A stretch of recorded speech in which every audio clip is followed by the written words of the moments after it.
山坡上的教堂被金色夕阳染透，石壁闪着微光，如一座沉默的圣殿。风从海边吹来，带着咸味与野花的气息。朵娜踩着细碎的脚步走上石阶，像往常一样低着头。她16岁，总是这么走路，不让视线与人交汇。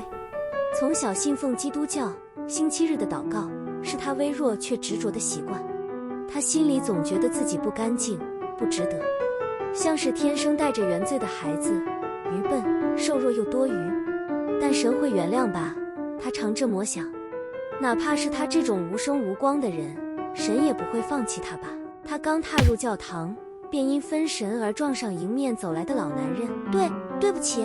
她连忙低头道歉，几乎下意识地想鞠躬。老男人皱眉，莫回应，只冷冷地擦肩离去。她怔住，自责如同浪潮涌上心头，又犯错了，又是我不好。就在她自责的时候，教堂内殿的木门轻声打开，一位修女悄然走出。她30岁上下，身形修长，神情温柔安静，如同这座圣所的化身。她站在朵娜身边不远，眼神温润，如目光照水。你没有做错什么。朵娜怔住，那声音像一层薄纱倾落在身上。我看见了，是他没有留意你，而不是你的错。修女玛利亚轻蹲下来，视线与她平齐，没有责备，只有淡淡的哀惜与安慰。不要那么快责怪自己，神从未如此教导我们。来，先坐下好吗？她轻拍身旁长椅的位子。我会陪你一起祷告，如果你愿意，也可以和我说说你的烦恼。你可以继续低着头，没关系，我会听，会记得，也不会责怪你。朵娜微微抬起头，看见他了。修女的脸清秀宁静，美得不像现实。你不肮脏，也不低贱。玛利亚语调更低，几乎像悄悄话。在我眼里，在神眼里，你是值得被爱的小女孩。她停了片刻，柔声问：想喝一点热红茶吗？今天我刚泡好的。你今天看起来有点冷，也有点孤单。朵娜小声说：你怎么知道我很孤单？我一个朋友也没有，我不懂怎么跟人相处。我可以喝一点红茶吗？谢谢你，修女。她跟着玛利亚坐下。修女的存在让人感觉很温柔，甚至让朵娜产生一种想靠近的冲动，但她又怀疑自己是否配得上。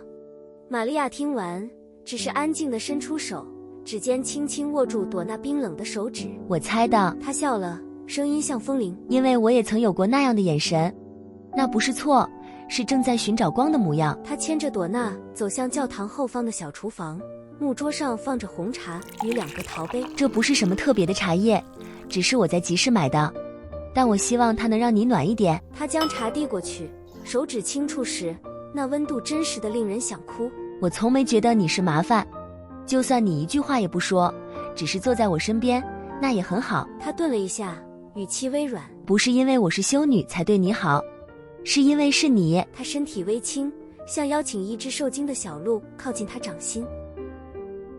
朵娜接过红茶，低声问：因为是我？那是什么意思？他的语气中有一丝不信，还有一丝期待。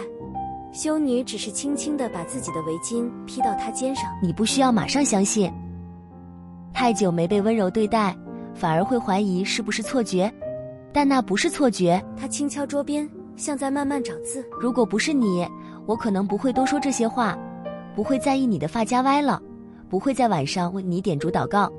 只有你，让我忍不住想停下来看清楚。他补了一句：你现在愿意接过红茶，我就已经很开心了。朵娜的声音很轻。所以你是怜悯我吗？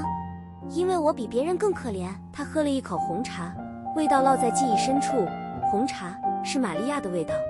修女凝视着他，没有退后。不是怜悯，如果是怜悯，我不会记得你穿住鞋带松开的鞋子进门，我不会偷偷为你祷告，也不会这样看住你。他靠近，指尖轻轻掠过朵娜眼角。我看见你多么努力活着，多么安静的忍痛，这样的你怎么会是愚笨？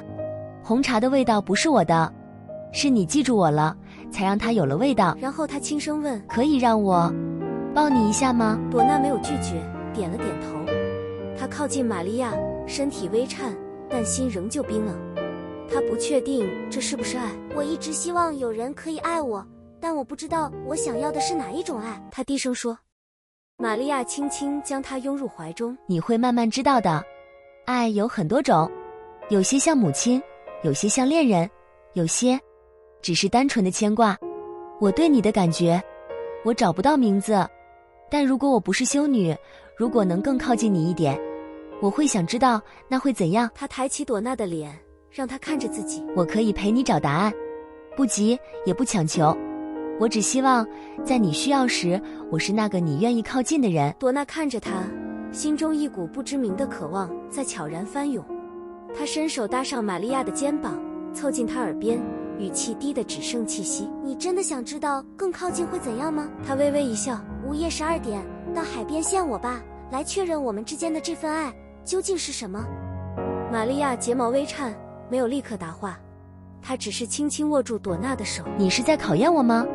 你的眼神像火，我怎能不回应这样的呼唤？他低头，额头触碰朵娜，这次像一个带着私密祈祷的吻。我会去，哪怕我不该去，哪怕这是堕落的试炼，我还是会去。然后他转身离去，黑色修道服的裙摆静静划过长椅之间，如夜鸦掠过暮色，不留声响，却牵动着一场尚未命名的风暴。